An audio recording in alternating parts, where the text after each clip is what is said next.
na fi so ni ke na fi kauna da ke na rayu san ki nake zuma ta soyayyar ki na lasa kan ki sai na daina bulaye ki gane so in ya shiga da ibai da bai kwararre ko kuma koyi akan ki ne na taka muka mai hidima a raina ban yi sani ba na baki mallakin kai na kirke da zuciyata mai so mutum ya ci ne zo dan Allah ki mun nagata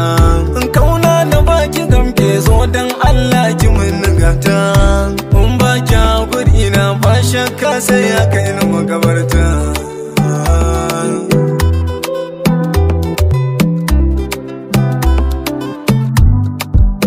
so ya kai so sai zama kauna ruwansa bai zo ɗai da guba ba idan na lasa zafi kilasa mutum ta bako bai wuce tarba akan kina san zan yi komai da gaske ne ma zan yi gaba san da ke shanki a guri na wajen ki ban so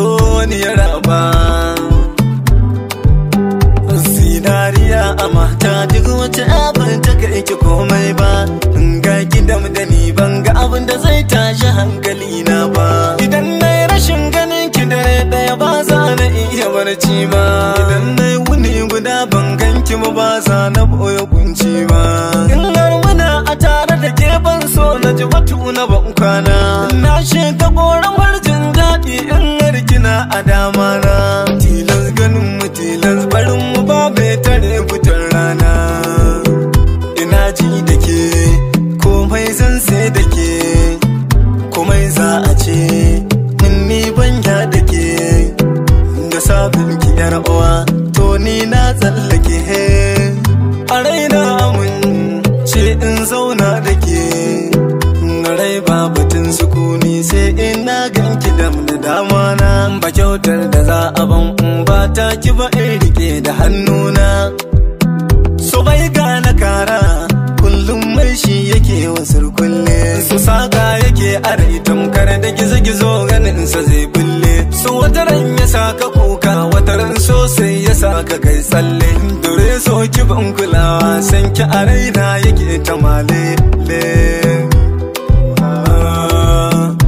dan Allah ki tausaya min dan Allah ki taimaka min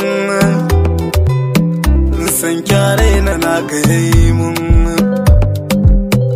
ni na daɗe da san kyare kullum ke nake kwatance ko da cikin abokai na ki sani ke nake ta zance kuɗi bai sai na so ki sani shi kuma ba a ba da rance dan Allah karki mance so an dasa shi a jikina kima an dasa shi a jikinki in ki gane halitta ne yana safa tilas ne wallahi shi ke nake so